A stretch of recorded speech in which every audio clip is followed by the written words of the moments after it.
Olá, tudo bem? Acompanhe agora mais um Universiência, o primeiro programa brasileiro de TV e internet, que é uma parceria entre TVs e instituições públicas de ensino superior nordestinas. Aqui, a gente conhece as produções científicas destas instituições. Veja agora algumas delas. Cientistas do Instituto Federal Baiano mostram como o cultivo do cacau em meio às árvores da Mata Atlântica não só conserva o ambiente, como pode trazer benefícios financeiros aos produtores. Na Universidade Federal do Ceará, pesquisadores estão usando laser para ajudar pacientes com câncer de boca. E na Universidade Estadual do Sudoeste da Bahia, um olhar especial sobre a relação médico-paciente.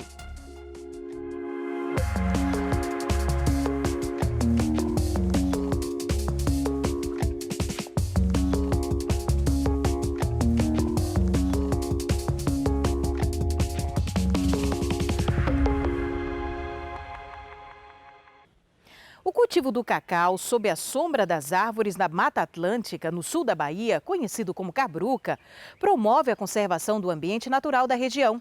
Além disso, o estoque de carbono nas propriedades que utilizam esse sistema agroflorestal pode ser maior do que no cultivo convencional.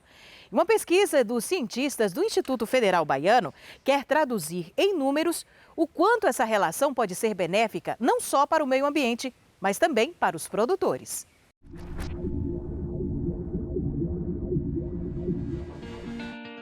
O sistema cabruca é um sistema regional na região do cacau, em que se planta o cacau embaixo da mata.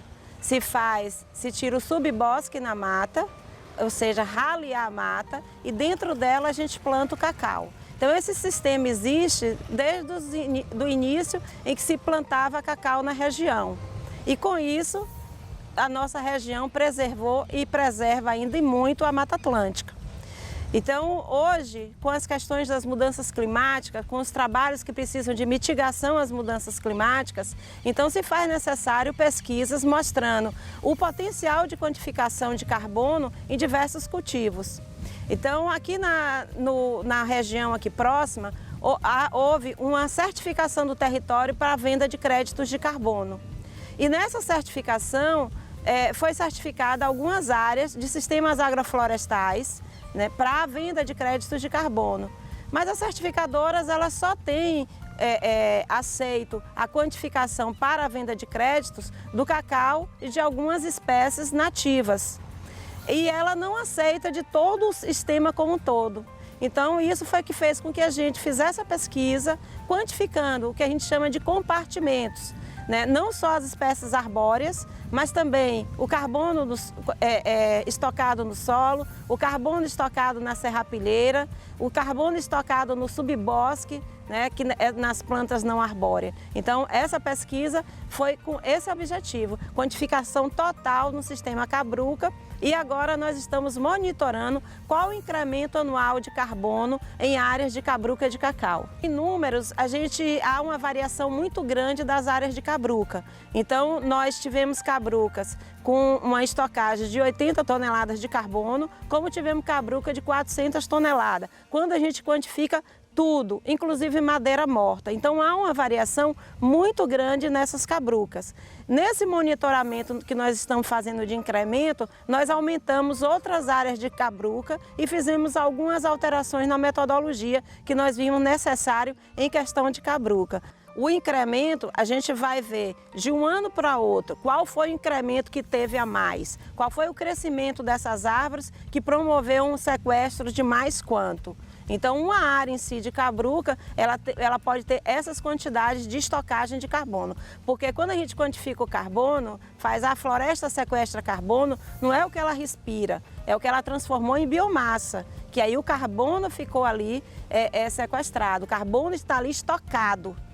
E transformado em biomassa, que é o tronco, são as folhas, está no solo, na matéria orgânica ali do solo e está em todo esse conjunto. Hoje, com o aquecimento global, se faz necessário cada vez mais aprofundarmos estudos e tomarmos medidas para a gente diminuir esse aquecimento. Como é que a gente diminui esse aquecimento? Uma das medidas é o que a gente chama de mitigação, ou seja, eu sou uma empresa, eu emiti carbono, então eu posso neutralizar esse carbono que eu emiti. De que forma? Então eu comprando créditos. Eu posso comprar créditos para alguém plantar a floresta para mim, ou eu posso fazer ações na minha empresa em que eu neutralizo esse carbono. Algumas empresas com responsabilidade ambiental, com a responsabilidade pela sustentabilidade pelo planeta, lançam edital para neutralizar esses carbono que elas emitiram. Então elas lançam edital e aí a gente, como instituição ou como uma organização não governamental ou uma empresa,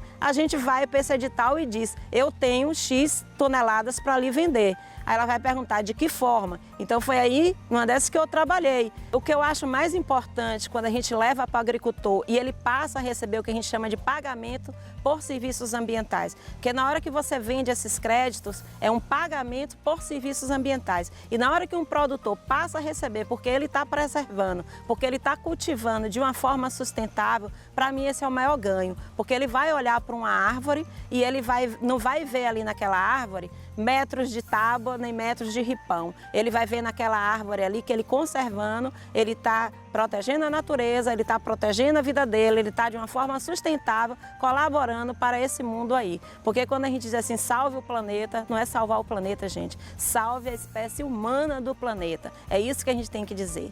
Então, vender crédito, neutralizar o que você emite, você está salvando a humanidade neste planeta. Você como consumidor, eu quero neutralizar meu carbono. Hoje tem diversas instituições que fazem isso. Você chega na internet e você vai ver várias organizações não governamentais que você chega ali, você calcula o quanto você emite anual, que vai depender do seu quanto você roda de carro, de bicicleta, de avião, do seu consumo doméstico. Você tem uma calculadora, você faz seu cálculo e depois ela lhe diz, você emite 3 toneladas, 5 toneladas, plante X árvores. Ali mesmo você pode já plantar suas árvores, cada instituição tem um valor e você neutraliza seu carbono. Você está fazendo a sua parte.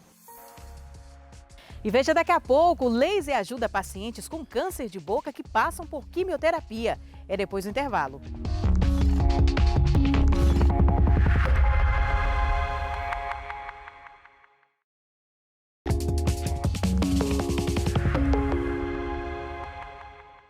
É cada vez mais comum o uso do laser como recurso terapêutico para várias doenças da boca. E olha que notícia boa! Agora, pesquisadores da Universidade Federal do Ceará estão usando essa luz potente também para ajudar pacientes que estão passando por quimioterapia. A descoberta recente é que protocolos com laser vermelho e infravermelho ajudam a preservar as papilas gustativas durante a fase mais agressiva do tratamento.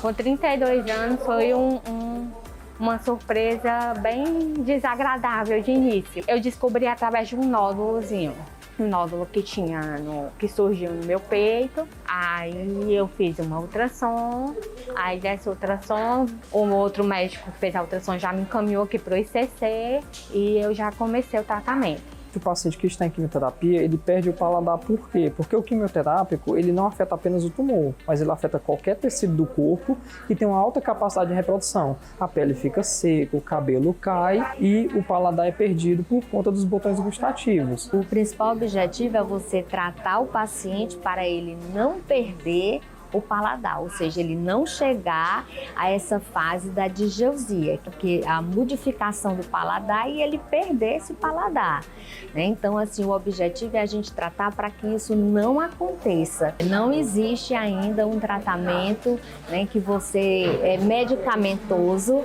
que você diga, olha, você vai tomar tal medicação e você vai ficar boa dessa digeusia. Infelizmente, a gente não tem.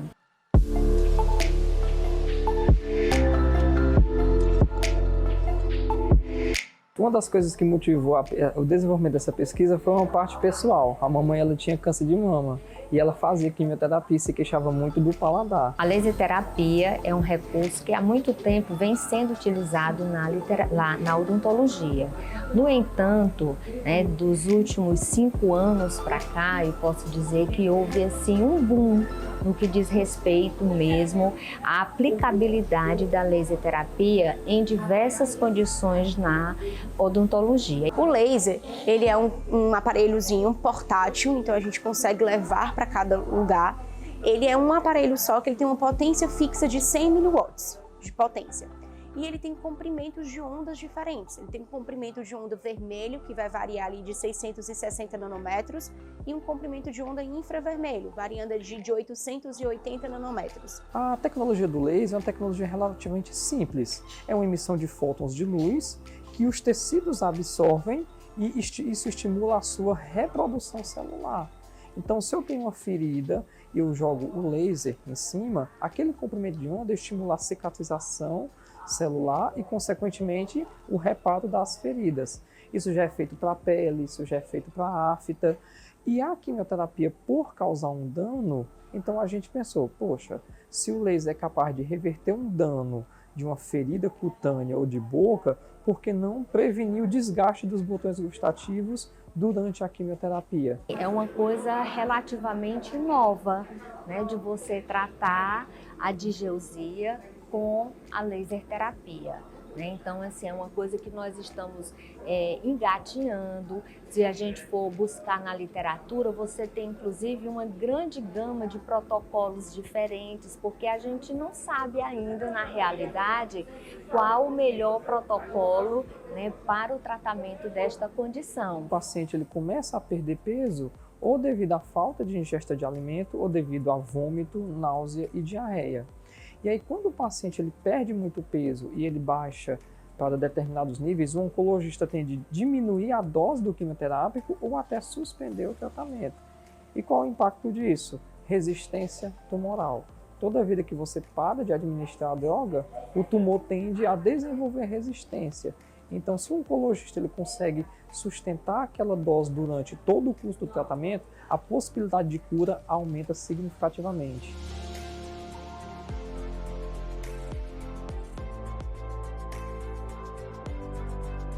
A gente totalizou 135 pacientes com câncer de mama, sendo acompanhados durante 6 meses. Nós tivemos 2 grandes grupos. Como não existe tratamento para essa condição, a perda de paladar após químio, então nós tivemos um grupo com e um grupo sem laser. E o grupo com laser, a gente conseguiu sustentar o paladar durante toda a quimioterapia e manter e até aumentar o peso do paciente durante a químio. Enquanto os grupos tratados sem o laser, né, foi só simulada a aplicação de laser, o peso dos pacientes e o paladar ele foi diminuindo em até 20%, o que é uma perda de peso muito grande. Como a gente descobriu que o laser era assim eficaz e era capaz de prevenir a diseugia, a gente começou a estudar protocolos de laser terapias diferentes. Então, hoje em dia, a gente utiliza 3 protocolos. Protocolo padrão, que foi executado no mestrado, e mais 2 outros estudos com comprimentos de onda de laser diferente. Eu nunca perdi o paladar, não, por causa justamente do laser. Sentia todos direitinho todos os sabores. Eu conversei com algumas amigas minhas que não fizeram esse tratamento com laser, que tiveram várias aftas na boca, tiveram também perda de paladar, não conseguiam comer, tiveram pouca salivação e tudo. Então esse trabalho das meninas, da doutora Cássia, é muito importante assim, pra gente lá. A gente conseguiu ali dar uma condição nutricional para essas pacientes melhor. E o que a gente quer descobrir é qual que é o laser que vai ter uma maior eficácia com menor tempo clínico, elevando o custo-benefício para o paciente, né, dando um custo igual ao protocolo que a gente desenvolveu e com um tempo clínico mais rápido. E acaba que leva à necessidade de outros estudos, principalmente estudos laboratoriais, para a gente entender qual o mecanismo real de ação da diseugia que até então não é conhecido na literatura.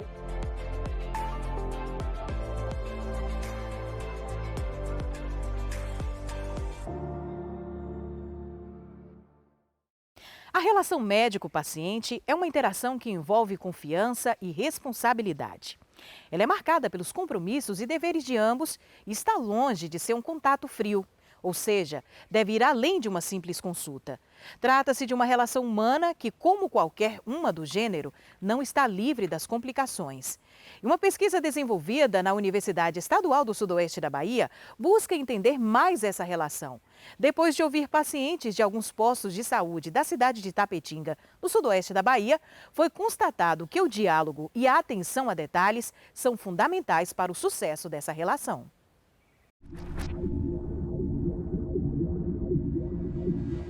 Sempre ouvi relatos de pessoas que iam buscar auxílio em unidades de saúde, pessoas próximas, amigos, vizinhos, e sempre relataram que o médico ele não dava o mínimo de atenção ao usuário.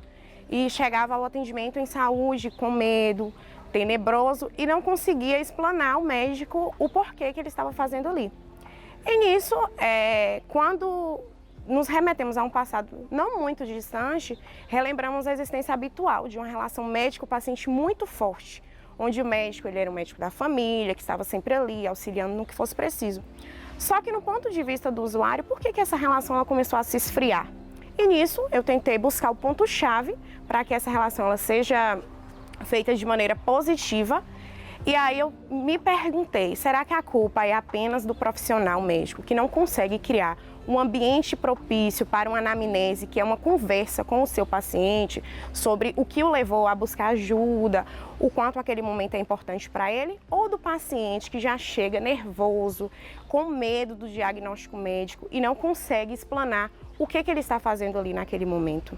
E aí nisso, o objetivo da minha pesquisa foi investigar junto aos usuários do sistema público como é que essa relação médico-paciente está sendo desenvolvida nesses 3 PSFs do município de Tapetinga, Bahia.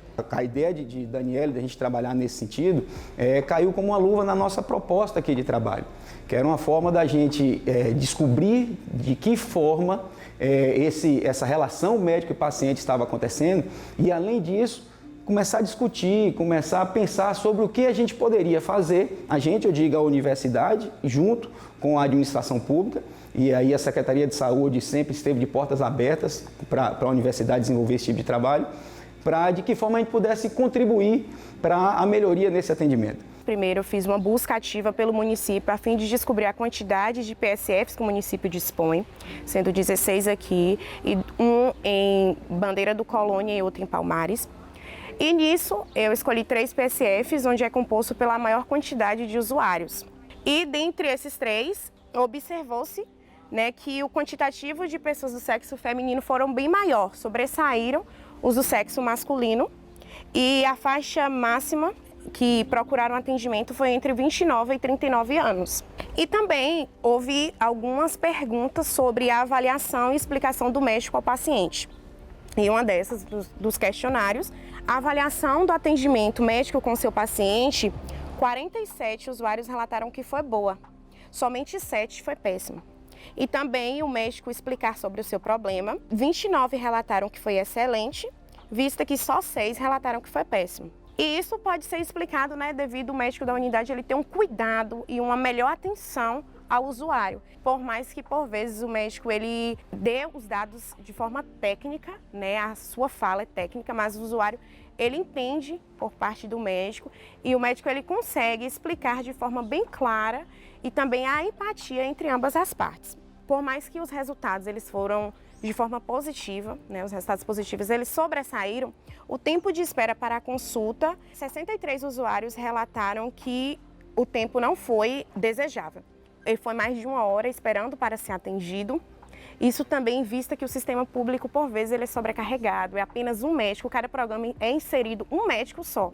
Então, ele tem uma demanda muito grande de pacientes para ser atendido. E, por outro lado, também, o tempo em que o médico destinou a consulta, 78 relataram que foi pouco tempo. Alguns relataram que foram 2 minutos, menos de 20 minutos. Então, para que você entenda o paciente e o seu entorno, questões sociais, mentais, você precisa conversar com o seu paciente, entender o porquê ele está ali, Então, a comunicação é um fator-chave para que essa relação ela seja sempre desenvolvida de maneira positiva. Esse vínculo, então, da pesquisa da aluna Daniele, entre o médico e o paciente ser positivo, isso nos traz uma certa satisfação, né? Mas, ao mesmo tempo, a gente sabe das melhorias necessárias. Como a gente já diz, a atenção primária é ela quem absorve esse primeiro momento do paciente. Então, é ela quem identifica quais são as necessidades desse paciente para, então, encaminhar para as médias e altas complexidades. A intenção não é parar, né? nem nessa linha de pesquisa, né? Nessa relação médico-paciente, ou no acompanhamento após isso, ou em outros setores da saúde, como em outras linhas também. Então, a Daniele se formou, tem aí o mestrado para que ela siga adiante a sua pesquisa. Outros alunos estão chegando com outras propostas, outras intenções, mas eu acho que a base da nossa área de atuação aqui na pesquisa, no laboratório, vai ser mantida, que é sempre aproximar a sociedade da universidade ou a universidade da sociedade e, de alguma forma, dar esse retorno de investimentos, né, de confiança que a sociedade tem com a universidade. A gente tem que dar esse retorno para eles com essas ações de pesquisa. Sempre que possível, nós vamos atrelar ao serviço público, ao atendimento municipal aqui ou da região, para que a nossa pesquisa não fique em uma estante, né, de uma biblioteca ou nas bases digitais. A gente quer que esses resultados sejam trabalhados o quanto antes e consiga fazer a diferença o quanto antes a curto prazo aqui no nosso entorno. A seguir, um aplicativo direcionado aos autistas melhora a relação entre pais e filhos. É depois do intervalo.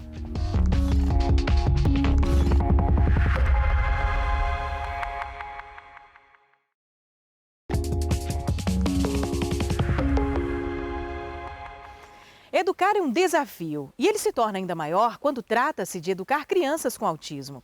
Isso porque não existem muitas pesquisas sobre o assunto. E por esse motivo, estudantes da Universidade Federal de Pernambuco criaram um aplicativo que facilita a programação das atividades diárias de crianças com autismo e favorece o relacionamento entre pais e filhos. É o que a gente vai conferir agora. Meu nome é Vitor, sou estudante de Engenharia Elétrica na Universidade Federal de Pernambuco. Eu sou um dos fundadores do aplicativo Alltime, aplicativo feito para auxiliar crianças autistas na sua rotina, no seu dia a dia. Esse aplicativo começou quando eu, Dudu, Matheus e Hélio nos conhecemos no projeto Apple Developer Academy, um projeto de extensão da universidade em parceria com a Apple. E lá nós tivemos que trabalhar com algum propósito. Nós tivemos um propósito em comum, foi isso que nos uniu como um grupo.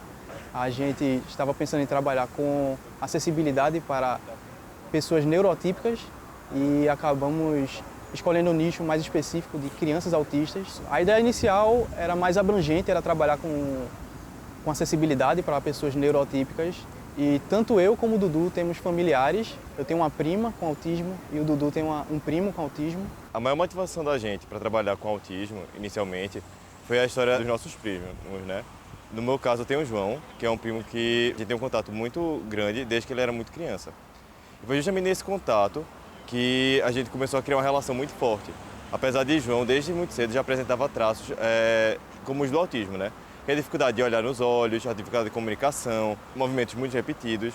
Então, foram dores e necessidades do dia a dia dessas crianças que a gente sentia na nossa própria família. E foi daí que a gente pensou em trabalhar justamente nessa área.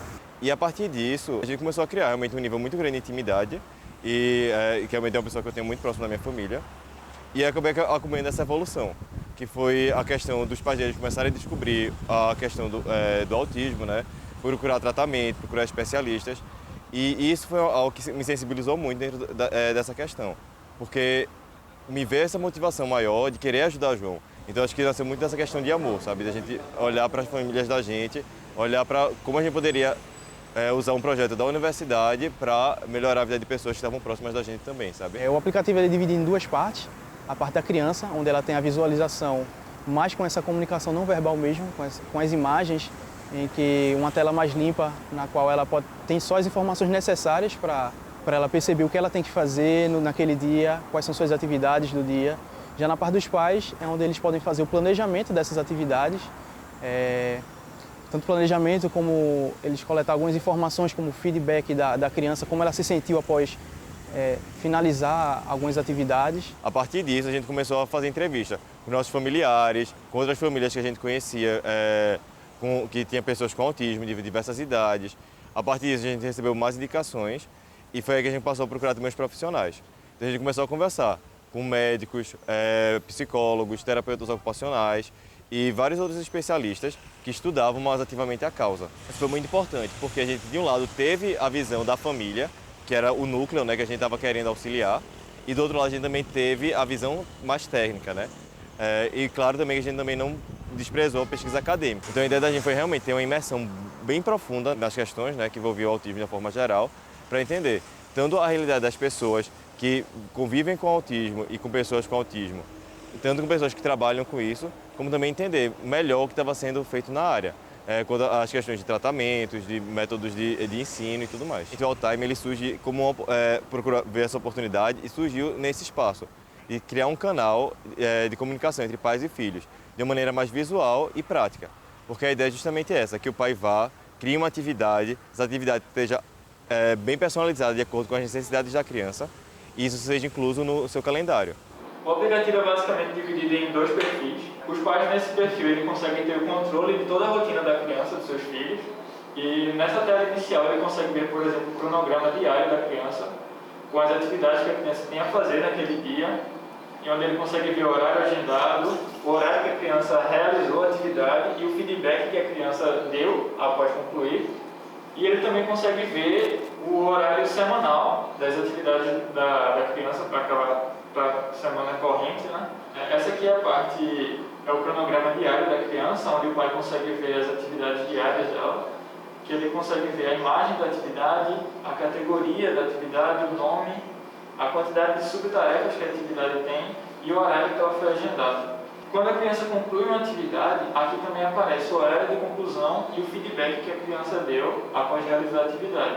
Porque existem atividades que são difíceis para a criança de executar, como por exemplo, ela não pode não gostar de ir para a escola, e aí os pais podem indicar que essa atividade é uma atividade que gera estrela para a criança, e aí quando a criança atinge um certo número de estrelas, ela consegue trocar essas estrelas por uma atividade prêmio. Pode ser tomar um sorvete, passear no parque, fazer alguma atividade que a criança goste bastante. E isso é uma forma de incentivar a criança a fazer essas atividades difíceis e que ela não tem muita vontade de executar. Essa é a tela da criança, né, a visualização da criança. E o estilo dela é um pouco diferente do estilo dos pais, porque ela é muito mais focada realmente na percepção da criança sobre o aplicativo. Então a criança ela pode ter a visualização das atividades que ela vai fazer durante o dia inteiro ou durante a semana inteira também. Ela consegue ver as atividades da semana aqui. E aí durante o dia, clicando em cada atividade, a criança vai conseguir ver as atividades que ela vai fazer, as subatividades das atividades que ela vai fazer, né? Então, além de tomar café da manhã, ela vai ver que pode lavar a mão, e pode comer, e depois lavar os pratos. E ao final de cada atividade, a criança vai receber, vai ter um espaço para ela dar um feedback, né? Para dar uma resposta sobre como estava se sentindo no final de cada atividade. Então, por exemplo, irritado, ou triste, ou feliz. Ao completar a atividade que a criança ficou feliz, ela vai ter um reforço positivo, né?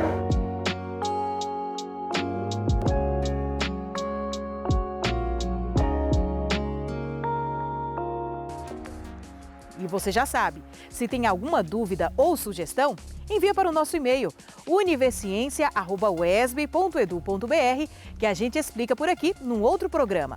Tchau, tchau e até breve!